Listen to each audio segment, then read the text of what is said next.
Bonaduce, life coach. Hey. Danny Bonaduce, life coach. Whoa. Hey, it's time for Danny Bonaduce, Life Coach, where I help you with all of your problems. All you need to, your whole part of this is to give me a call at 1-800-252-1025, or I changed my mind. You can also send us an email. You can send us that email at lifecoach@KZOK.com. Life Coach brought to you by Goldberg Jones Divorce for Men. Call 1-800-DIVORCE. Sarah? We will start with an email. And remember, when you call or email, you can change your name if you would like to. It certainly doesn't matter if you call yourself anything.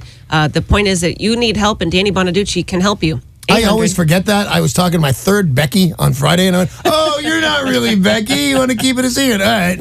800-252-1025. Make the call. Email is always available, lifecoach@KZOK.com. Virginia in Tacoma has sent an email. I have a couple of friends who are getting married this summer. I know they aren't getting any couples counseling beforehand. They're not religious, so they won't be getting any church-based counseling, and I don't think they can afford professional counseling. I think counseling would be useful to them, and frankly, just about any couple. Is it appropriate to pay for couples counseling as a pre-wedding gift? That is a tough one. I'm going to go with how you can go with selling this, because for pre-couples counseling, now, I'm not a religious man, but pre-couples or pre-wedding counseling and any kind of therapy that you would get, the Catholics, I think it's the Catholics, do this thing, and it's really strict, and I think that's a mistake. They must quiz you to see if you're the right match for the other person. I think that's a mistake.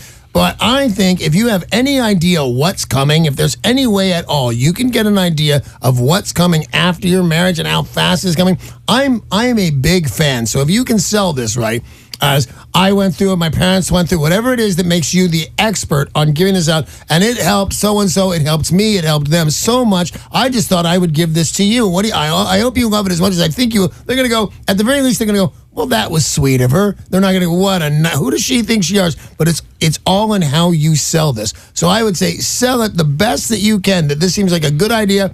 And if you've got somebody in your life that it was good for, and by the way, the reason you're called the life coach is I will get down and dirty. I don't care if you're lying. If you say, this was great for my mom and dad, this was great for my sister-in-law and brother, I think if you need to sell it that way, sell it, because I think it is a great idea. A little therapy that'll give you an idea from an impartial person, I think is a great idea. So I'm going to say, yeah, go ahead and give that to them, but sell it to them so they're not insulted. If you've got a question for the life coach, there is time to call right now, 800-252-1025, lifecoach@KZOK.com. David in Olympia has sent an email. I'm in my late 30s, too young for a midlife crisis, but I do find myself in need of help.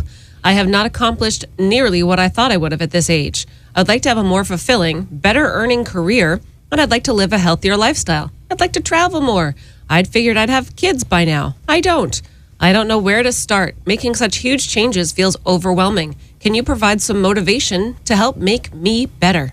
I can, because here's the thing about that is people are going to pass you by that don't, if you only think about as these are big problems, you don't think what are the solution. And for a midlife crisis, I don't think you're too young at all for a midlife crisis. I think it's a good, because that's anyway up until you're 30, 40 would be more the one you've heard about, more appropriate. But no, you're not a kid anymore is the main thing. It's time to buckle down. What are you going to do? Hey, I did not get an education that leads me into this. I didn't go to medical school, so the answer is not, I'm going to be a doctor. What's all the hubbub, bub?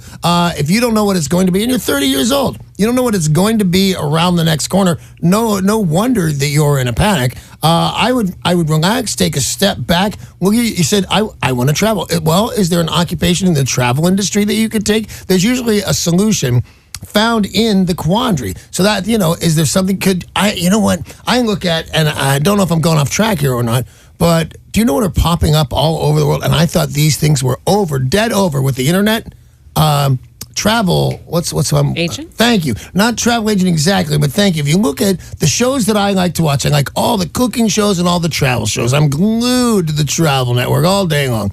And now at the end of, hi, I'm Samantha Brown. I'm Anthony Bourdain. Hey, I'm Andrew Zimmern. If you know those names, watch their shows now, and they're doing something really clever that they never did before. They're having guided tours on those shows.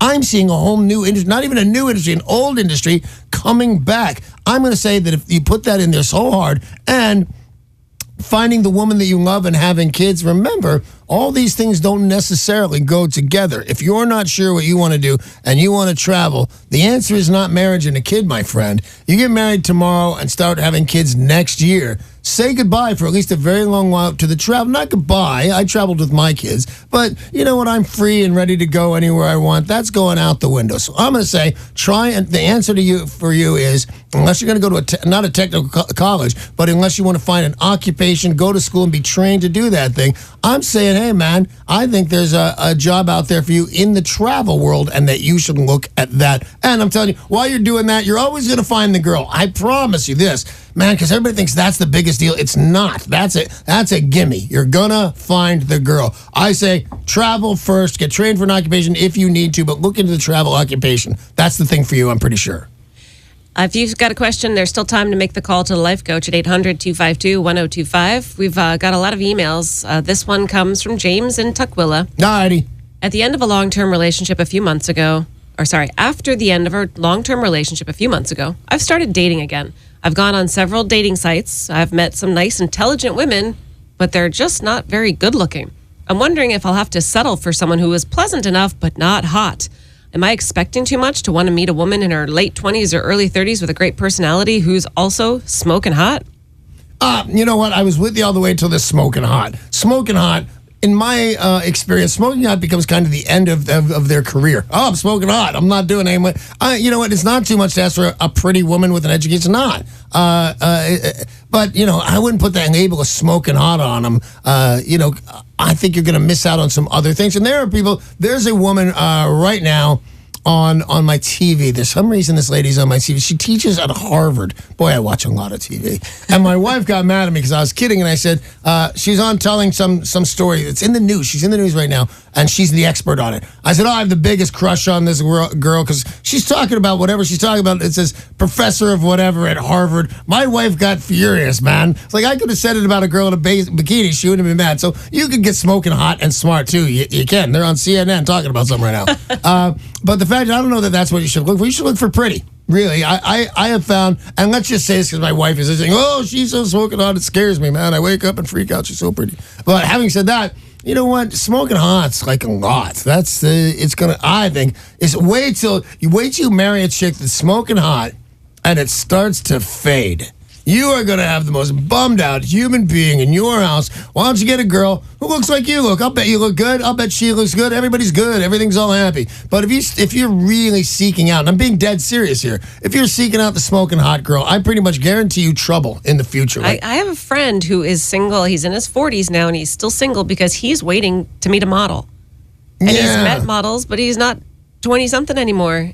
And the girl that he was probably with who looked like a model in her 20s doesn't look like that anymore anyway. Doesn't look, and that's the sadness that I was telling you about. Where if you do grab the model, wait till she's about 37, because your marriage is just starting at that point. You're really young at 37, but at 37 for a pro model, or even she's not a model, she just looks that good, and she wakes up with a little line on her eyeball that she didn't have there the day before. That is a super unhappy girl in your house. And the next thing you got that girl with them crazy lips. She looks like SpongeBob. She's going on your house. You don't want any of that. Meet a nice girl with a nice appearance and that gets along with you. I would not throw that smoking hot girl thing out. But by the way, I'm not saying that doesn't exist. I think you'll find her if you want to wait. I'm just not saying it's all good. Some of that can be trouble. Wait, date, find the one that makes you laugh the most. And you think, aren't there other things? No. Good, healthy laugh. If she's pretty and she's got a job and she likes you and she likes your friends and she gives you a good giggle every now and then, that's the girl for you.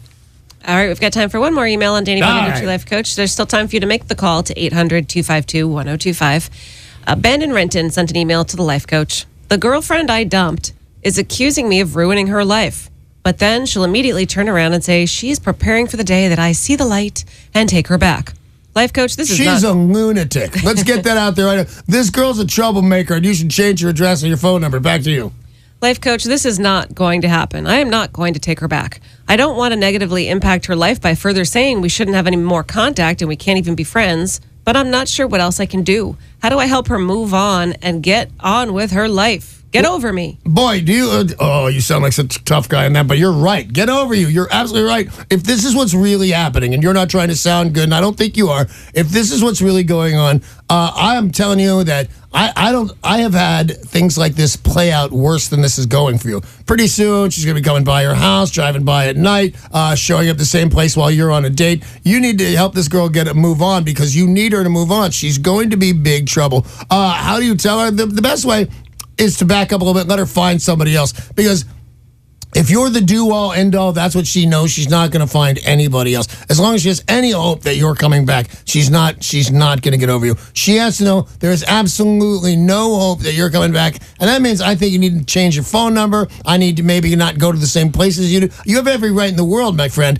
but it's going to be sticky, and I don't like it, and I don't like this girl for you. I realize she's a victim right now, but I just say there's trouble right around the corner. You got to pay attention to that and get this girl on her merry way. All right, we've got a Becky on the line. Becky in Seattle, you are on with Danny Bonaduce, life coach. Hey, Becky. Hey, do I have my radio on too loud? You can hear me okay? No, you're doing great, but thank you very much for asking. Okay, so here's the thing, is my sister-in-law, ex-sister-in-law, is from a Pacific Asian country. She's been here for about 10 years. Things roll a lot differently outside of the U.S. Yes, they do. Drinking with boys, drinking with teenagers and things like that. She just bought a house.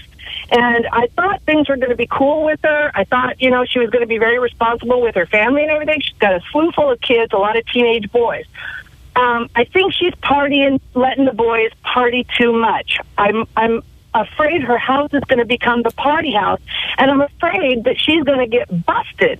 Some of these kids are going to go out, and they're going to get in a wreck, and they're going to come looking for her. I don't know how to approach a conversation with her. Well, here's how it starts.